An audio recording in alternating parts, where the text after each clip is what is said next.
Jilly's double-triggered gun, a stunner bullet meant to incapacitate.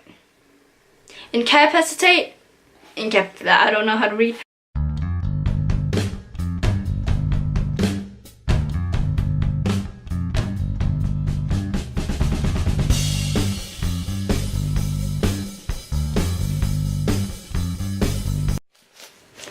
Hey everybody, it's Ting here. Welcome back to the channel.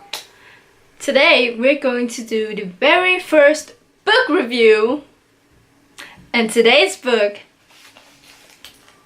is going to be Zenith. Start off, this is not any bashing against the two authors that have written the book. I am a huge fan of Sasha Alsberg personally, and I am also content with what Lindsay is doing.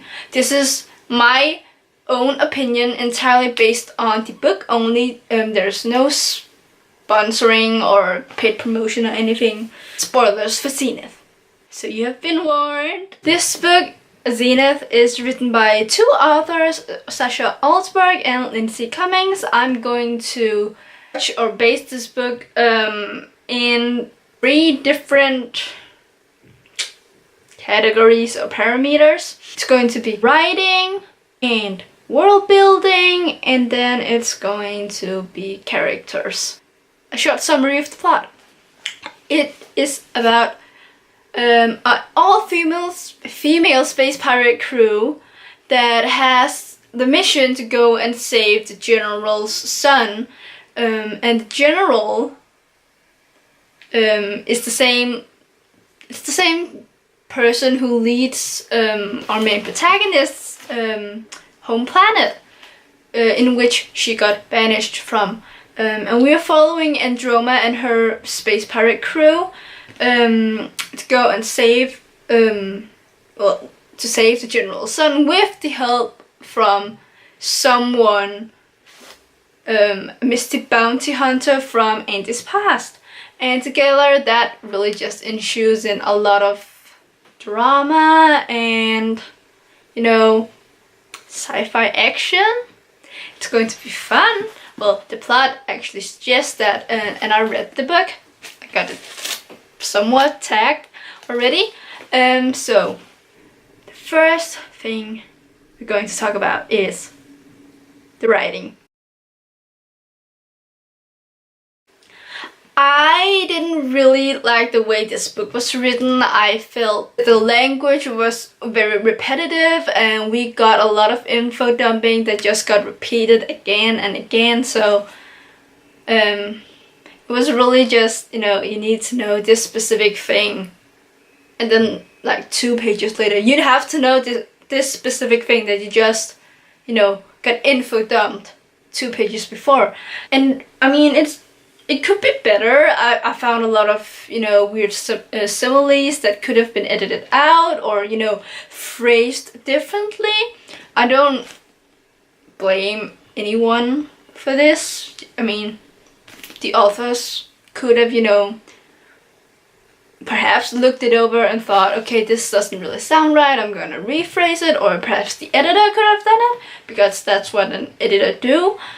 But anyway, there was a lot of similes and words that were used over and over again, such as the word hell gets used a lot.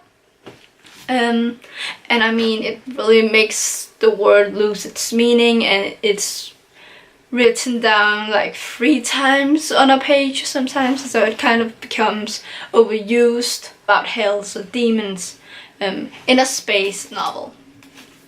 That is Zenith.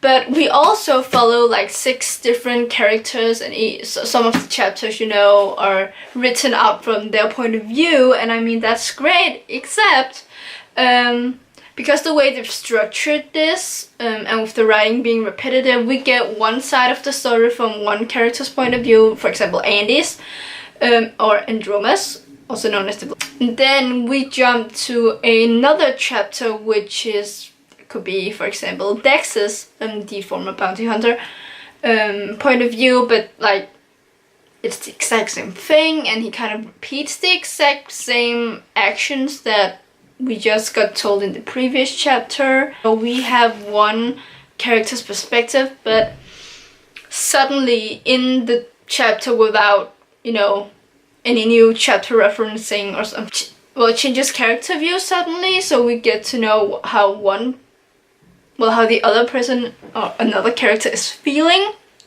And I mean, that isn't just bad writing, that's really lazy for the editor not to actually notice this, and a lot of the, you know, repetitive language use as well.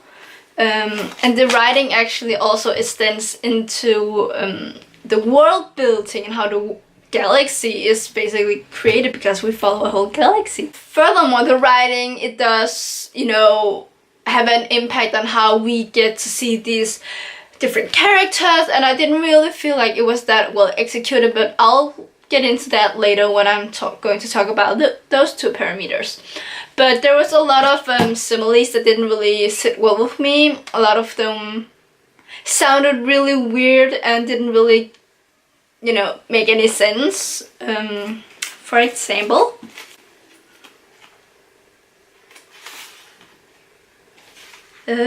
just gotta find an example. Nope. Okay, on page 102, it says, Dex took another healthy gulp of his drink, relaxing as the fire swam into his bones. I mean, what fire? I mean, I get that the fire is supposed to be the warmth and like kind of like fire because it's burning, but to make it swim into his bones is just really a weird phrasing, for me at least. I don't drink, so I don't know how alcohol consumption actually feels like.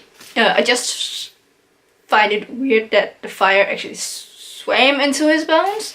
Another one is, one of the crew members, Julie, has like this double functioning gun, so one function is to stun people but the other is to kill. And we get this paragraph saying, she'd seen bruises like this before, from incapacitate but not to kill, double triggered gun, a stunner bullet. We get that it's supposed to stun people, but why do you have to repeat it 3 times? I mean, it's this kind of stuff that does make the writing really repetitive, and it just kind of makes people lose focus because we get taken out of the context. So that was kind of it for the writing. We are going to move further along to see the general galaxy and the world building. As I said before, the world building doesn't really sit well with me. I mean, it's not really world building in this sense. In this case, it's going to be some galaxy building where we have different planet systems. And I mean, we get a somewhat fair amount of each of the different planets and systems that we get introduced to. Solaria, which is like this icy cold planet with a ring and a moon on it, and we get to know that there's this ice Solarian ice wolf, and you know, all kinds of different creatures. There's also a little star map of the Mirabel galaxy, and most of the aliens are supposedly more in a humanoid form, except for people that's supposed to be human. I'm not sure which race the Acadian and, like, you know, Androma and all the other races really are, because to me they just seem like humans with, like, you know, different mutations, but that doesn't really make them alien in any kind of way. It just makes them human with some different attributes to them, really. I mean, when I think of sci-fi and different planets, I was thinking of, you know, a blob of slime. But I don't really feel like the world building or galaxy building holds it up. I don't really feel like we're going to visit different kind of solar systems, because all we get is like 1 or 2 planets in each different system, and I just feel like it's one big planet with different continents. I don't feel like we are actually traveling in space. Number 3, it's the characters that we get introduced to, and the whole female space pirate crew, Androma, Lyra, Julie and Breg. I didn't really feel connected to any of them, even though they were some of the main protagonists. As well as Dex, and Androma's former lover. I didn't really feel, you know, any connection to him either, even though it's supposed to be like this love-hate, odd romance thing. I didn't really feel like they had anything going on except kill, kill, I hate you, stab you, and mixed feelings. I didn't know what to feel about those characters, to be honest. Julie and Breg, which is the 2 gunners on the Marauder, which is Andy's ship, they were very flat, and I didn't really feel I could get anything off them except them either giggling or howling or playing a game. As I said before, we get introduced to very many characters, different points of views, and I mean it's great, but sometimes because they jump not only in space, they also jump in time, so we get chapters with flashbacks, such as a character named Claren, who is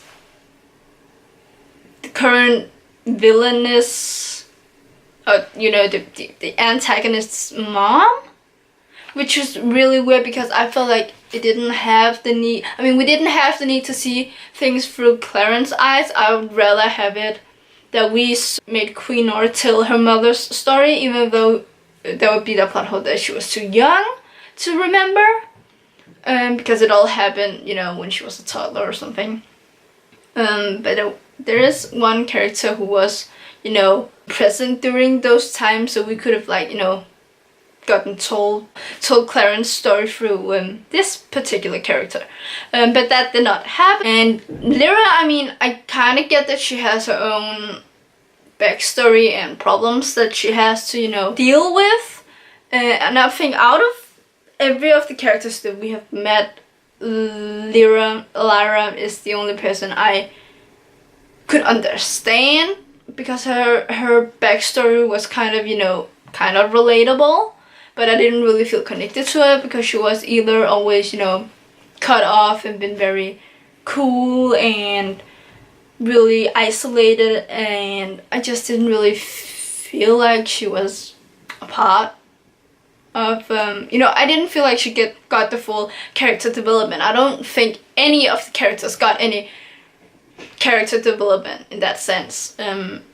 Androma as well, she's supposed to be this fearless leader, this killing machine, and she just walks around with guilt all the time when she's not killing people, but when she's killing people, she really gets into it and gets to be the bloody baroness, and, you know, love to kill people with an artistic flair, which is so weird. I mean, who does that? Anyway, to sum up, the characters weren't that fully developed, and I didn't really feel connected to any of them, so it was really hard not to DNF this book. The world building didn't really come to life for me because it just didn't really do much, as well as the writing. I mean, the plot really had some potential, but the way that this book has been executed. But I read this book, and I mean, I had some hopes because, as I said, the plot had potential, but it didn't really work out for me. And also have some other issues about this book, especially some technicality issues about weapons. I would suggest, if you go to Read the Wine's book review of this book, she has some good points about the technicality issues, as well as, you know, things that I've been drawing on and on about. And I think it's a very good video, and she touches upon some very good technicality issues that they could have researched a little bit more or have done better. So overall, I'll give Zenith, the Androma Saga, like 2.5 stars out of 5 stars, because I mean it was okay, but it wasn't really for me, and I had a lot of issues on this book.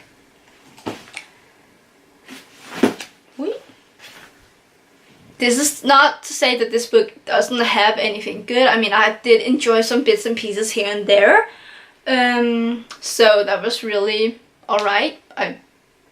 It's sad to say that I actually enjoyed the book when it was towards the end, and not because I was almost finished with the book, but because it was really that I figured that they found the way and the pace to go, because the pacing was also crap, in my opinion. By the way, if you do check out Read the Wine's book review, tell them that I sent you, even though she has no idea as to who I am. But I mean, I just found her video very, you know, good in terms of giving a review of Zenith, which is right here. I also will be posting another video where we go into a character analysis of Androma, aka the Bloody Baroness, from Zenith. So stay tuned for that next video. If you like this video, you should hit that like button, click that share button, and click the subscribe button for more content like this. See you next time!